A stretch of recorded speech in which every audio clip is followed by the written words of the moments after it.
السلام علیکم ناظرین کرام، میں عامل ناصر بختیار گلوبل عملیات کی طرف سے آج آپ دوستوں کے خدمت میں ایک بار پھر حاضر ہوا ہوں۔ ناظرین کرام، اولاد کی بندش پر میں نے بہت سے ویڈیوز بنائے ہیں۔ اولاد کی بندش کیسے ختم ہوتی ہے اس پر بھی میں نے بہت سے ویڈیوز بنائے ہیں۔ اسی طرح سبیان مرض ختم کرنے کے لیے میں نے اچھے بہترین ویڈیوز اور معلوماتی ویڈیوز بنائے ہیں، اور بے اولادی بانجھ پن ختم کرنے کے لیے بھی بہترین ویڈیوز بنائے ہیں۔ آج کا یہ معلوماتی اور بہترین ویڈیو خاص کر ان بہن بھائیوں کے لیے ہے، ان بے اولاد جوڑوں کے لیے ہے جو بے اولادی جیسے مرض میں مبتلا ہو۔ بے اولادی اور بانجھ پن کے کئی وجوہات ہوتے ہیں۔ بے اولادی اور بانجھ پن جسمانی امراض کی وجہ سے بھی ہوتے ہیں۔ بے اولادی اور بانجھ پن سبیان کی وجہ سے بھی ہوتی ہے۔ مرض سبیان پر میں نے بہت سے ویڈیوز اچھے معلوماتی ویڈیوز بنائے ہیں۔ آئندہ بھی انشاءاللہ کوشش کرتا رہوں گا کہ بے اولاد جوڑوں کے لیے سبیان مرض پر اچھے ویڈیوز بناؤں۔ بے اولادی بندش کالا جادو کی وجہ سے بھی ہوتے ہیں۔ اکثر بہن بھائی جو کہ شادی کے دوران ان پر ایسی بندش لگا دی جاتی ہے جسے ہم نس بندی اور کوک بندش بھی کہتے ہیں۔ اس بندش کے لگنے کے بعد اولاد بالکل بھی نہیں ہوتا۔ بندش لگنے کے بعد یا سبیان مرض میں جب مریض ڈاکٹر کے پاس جا کر مختلف طرح کی ٹیسٹیں کرتا ہے، ہر قسم کی ٹیسٹ اور میڈیسن کھاتا ہے، اور ڈاکٹر کے چیک اپ کے بعد مریض بالکل بھی کلیئر اور صحت یاب ہوتا ہے، لیکن مریض میں کچھ ایسے علامات ظاہر ہو جاتے ہیں بندش لگنے کے بعد اور مرض سبیان کے اٹیک کے بعد کہ مریض بالکل بھی صحت یاب نہیں ہوتا، اور دن بدن صحت بگڑتی جاتی ہے اور مریض یہاں تک کہ بستر پر لیٹ جاتا ہے۔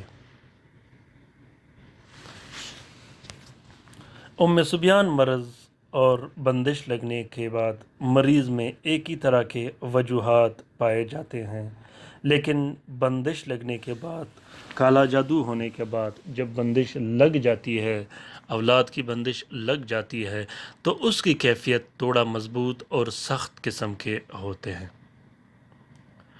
ناظرین کرام، بار بار الٹیاں آنا، کاندھوں پر سخت قسم کا بوجھ پڑ جانا، گردن کی سختی، گردن میں ایک قسم کی شدید درد اور گرمائش محسوس ہونا، سر پر بوجھ آنا، سر کے اوپر حصے پر سخت قسم کی تپش محسوس ہونا، غصہ، چڑچڑاپن اور ہیڑیوں میں درد ہونا، پاؤں اور ران کے نازک گوشت میں سخت قسم کا کھنچاؤ اور درد محسوس ہونا، کاندھے کی پٹوں میں کھنچاؤ محسوس ہونا، اور دل کی دھڑکن کا زیادہ ہونا، پیٹ میں ناف کے حصے پہ جہاں پہ ناف ہوتا ہے وہاں پہ سخت قسم کا گرمائش محسوس ہونا، ایسا بعض اوقات لگتا ہے جیسا کہ پیٹ میں گرم قسم کا گولا پڑا ہو، اور جسم کے رانوں کے حصے میں، پٹوں کے حصے میں اور بازو پر ایسے نشانات، نیلے قسم کے نشانات پڑ جانا جیسا کہ کسی نے سخت قسم کا مکہ مارا ہو یا نیلا داغ پڑ گیا ہو۔ اور بھی بہت سے وجوہات ہوتے ہیں، وہ وجوہات تھوڑے جیسے کمزور ہوتے ہیں، لیکن اگر یہ وجوہات ہو تو آپ سمجھیے گا کہ آپ پر سبیان مرض میں مبتلا ہو۔ کالا جادو کی الگ وجوہات ہوتے ہیں جو کہ بندش لگ جاتی ہے۔ بندش کا ختم کرنا بہت زیادہ مشکل ہو گیا ہے آج کل کے دور میں۔ وجہ یہ ہوتی ہے کہ اگر آپ کو یہ پتہ نہ ہو کہ یہ مرض سبیان ہے، یا مجھ پر کالا جادو کا بندش لگا ہے، یا میں جسمانی امراض کی وجہ سے बांझपन का शिकार हों। बाज़ औक़ात स्पर्म की मर्दाना स्पर्म की कमी की वजह से भी औलाद की बंदिश हो जाती है, औलाद नहीं होता, अमल नहीं ठहरता। और बाज़ औक़ात मर्द औरत की जो बीमारियां होती हैं, औरतों की जो बीमारियां होती हैं, उसमें भी अंडेदानी जो अंडे होते हैं उसमें कमी की वजह से औलाद नहीं होता और अमल नहीं ठहरता। बाज़ औक़ात उम्मे सुबियान में ये भी होता है कि औलाद हो जाती है, औलाद होने के बाद अमल ठहरने के बाद 2 से 3 महीने के बाद वो अमल वापस ज़ाया हो जाती है, गिर जाती है और मिसकैरेज हो जाती है। उम्मे सुबियान में बाज़ औक़ात ये भी होता है कि ये मर्ज़ कभी कभार औरत बच्चों में से लड़कों को नहीं छोड़ता और बाज़ औक़ात बच्चों में से ये लड़कियों को नहीं छोड़ता और ये अमल ज़ाया करता रहता है। उम्मे सुबियान में बाज़ औक़ात ये भी होता है कि बच्चा पैदा होने के बाद 15 से 20 दिन के अंदर अंदर वापस ज़ाया हो जाता है, एक्सपायर हो जाता है। मुख्तलिफ़ तरह की बीमारियों में, जैसा कि जिसे हम सूखापन भी कहते हैं, और कुछ ऐसे बच्चे हैं जिन्हें झटके लगते हैं, मुख्तलिफ़ तरह के ऐसे झटके लगते हैं जिससे वो बच्चा ज़ाया हो जाता है। ये भी उम्मे सुबियान में होता है। अगर उम्मे सुबियान का मर्ज़ हो तो आप कोशिश कीजिएगा कि अच्छे से अच्छे आमिल से अपना इलाज दीजिएगा और तावीज़ हासिल कीजिएगा। अगर किसी आमिल से इलाज करवा नहीं सकते तो उसका इलाज फिर आप ख़ुद भी कर सकते हो।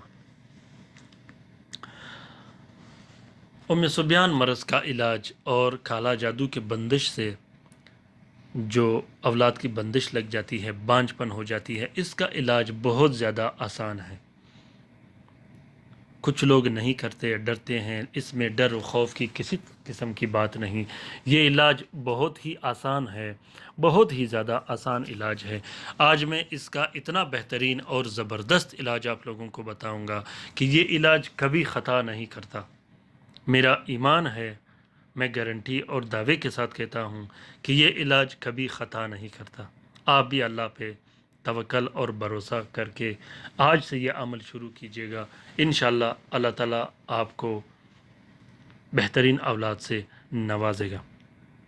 नाज़रीन इकराम, आपके रिश्तेदारों में, आपके बहन भाइयों में से खुदा न ख्वास्ता अगर किसी को भांजपन हो तो उसके साथ ये वीडियो ज़रूर शेयर कीजिएगा और ये मालूमात उस तक ज़रूर पहुँचा दीजिएगा। तरीक़ेकार ये है आज के वीडियो का कि सबसे पहले आप लोगों ने 12 मरतबा दुरूद शरीफ पढ़नी है। दुरूद शरीफ जितना भी ज़्यादा पढ़ोगे उतना ही आपके अमल में खैर व बरकत होगा। सबसे पहले आप लोगों ने अव्वल व आखिर 12 मरतबा दुरूद शरीफ पढ़नी है। उसके बाद आप लोगों ने 62 मरतबा सूरत फ़ातिहा पढ़नी है।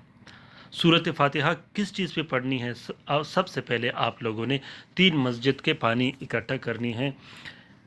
हर मस्जिद का पानी एक बड़ी नस्ले की बोतल की मिकदार में होनी चाहिए।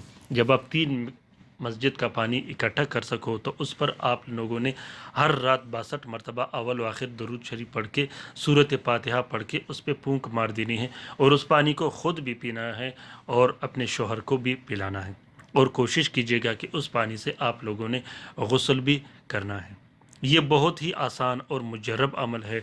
ये अमल आप लोगों ने 40 दिन ज़रूर करना है। 40 दिन के अंदर अंदर इंशाल्लाह आप लोगों को बेहतरीन से बेहतरीन खुशखबरी मिलेगी। उम्मीद करता हूँ कि आप लोगों को आज का ये वीडियो पसंद आ गया होगा। अगर आज का ये वीडियो मालूमाती वीडियो आप लोगों को पसंद आ गया है तो इसे लाइक, शेयर और सब्सक्राइब ज़रूर कीजिएगा। शेयर करना बिल्कुल भी मत भूलिएगा अपने ट्विटर, इंस्टाग्राम और टेलीग्राम के अकाउंट्स में। बहुत से मुसीबत ज़दा बहन भाई जो कि घरों में बैठे हैं, अगर उन तक ये मालूमाती वीडियोज़ पहुँचे और वो इससे इस्तेफ़ादा हासिल कर सके तो इस कार्य खैर में हमारा और आपका बराबर का हिस्सा होगा। नाज़रीन इकराम, कमेंट बॉक्स में ज़रूर कमेंट कीजिएगा, अपने राय से मुझे आगाह कीजिएगा कि आप लोगों को ये वीडियोस कैसे लगी और ये मालूमात कैसे लगी। और साथ में वो दोस्त, वो बहन भाई भी कमेंट करें रात के वजीफ़े में शामिल होने के लिए जिन पर तरह तरह की बंदिशें लगी हों, रिस्क व रोज़ी की बंदिश लगी हो, रिश्ते और कारोबार की बंदिश लगी हो। और ख़ास कर वो दोस्त, वो बहन भाई जो अमलियात करते हो, जो आमिलीन हज़रात हो, जो अमलियात से रिलेटेड हो, वो भी कमेंट बॉक्स में ज़रूर कमेंट करें रात के वजीफ़े में शामिल होने के लिए। اپنا بہت سارا خیال رکھیے گا، اپنے لیے بھی دعا کرتے رہے گا، ہمارے لیے بھی دعا کرتے رہے گا، ہم آپ کے لیے دعا کرتے رہیں گے۔ اللہ تعالیٰ ہم سب کا حامی و ناصر و مددگار ہو، اللہ تعالیٰ ہم سب کے مشکلات آسان فرما دے، آمین۔